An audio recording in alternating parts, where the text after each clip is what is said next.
Kisah si penggembala kambing. Ada seorang pemuda bernama Abdullah bin Dinar. Dia berjalan bersama Khalifah Umar bin Khattab dari Madinah menuju ke Makkah. Nah, di tengah perjalanan itu bertemulah mereka berdua dengan anak gembala. Khalifah hendak mencoba menguji si gembala ini. Wahai anak gembala, jualah kepadaku seekor anak kambing dari ternakmu itu, ujar Amirul Mukminin. Aku hanya seorang budak, jawab si penggembala. Khalifah pun membujuk, kambing itu amat banyak. Apakah majikanmu tahu? Tidak, majikanku tidak tahu berapa jumlah kambing yang aku gembala, dan dia tidak tahu berapa yang mati dan berapa yang lahir. Dia tidak pernah memeriksa dan menghitungnya. Kemudian Khalifah terus mencoba membujuk. Kalau begitu, hilang satu ekor kambing, majikanmu tidak akan tahu. Atau katakan saja nanti pada tuanmu, anak kambing itu dimakan serigala. Ini uangnya, terimalah. Ambil saja buat kamu untuk membeli baju atau roti. Kemudian anak gembala tetap tidak terbujuk dan mengabaikan uang yang disodorkan oleh Sayyidina Umar. Kemudian si pengembala itu diam sejenak.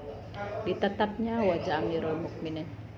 Dari bibirnya terucaplah kata-kata yang menggetarkan hati Khalifah Umar. Jika Tuan menyuruh saya berbohong, lalu di mana Allah? Bukankah Allah Maha melihat? Apakah Tuan tidak yakin bahwa Allah pasti mengetahui siapa yang berdusta? Kemudian Umar bin Khattab gemetar mendengar ucapan si gembala itu. Rasa takut menjalari seluruh tubuhnya. Persendian tulangnya terasa lemah. Dia menangis mendengar kalimat tauhid itu yang mengingatkannya kepada Allah Subhanahu wa ta'ala dan tanggung jawabnya di hadapannya kelak.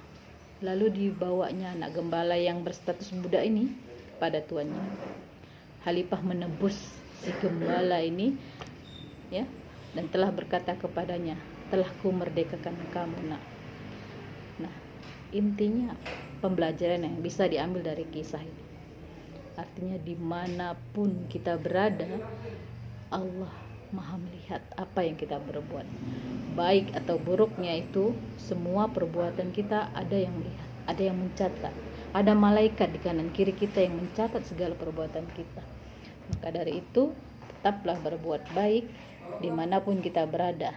Karena niat kita dalam berbuat baik saja sudah dicatat sebagai satu kebaikan, walaupun itu belum kita laksanakan. Namun apabila kita berniat untuk berbuat jahat, sebelum kita melaksanakannya tidak akan dihitung dosa. Maka tetaplah berbuat baik. Kenapa? Karena setiap apa yang kita lakukan itu Allah Maha melihat, dan akan dipertanggungjawabkan kelak. Semoga kita semua termasuk golongan orang-orang yang dapat mempertanggungjawabkan perbuatan kita kelak dengan istiqomah, dengan baik, dengan tetap berada di jalan Allah Subhanahu wa ta'ala. Terima kasih. Assalamualaikum warahmatullahi wabarakatuh.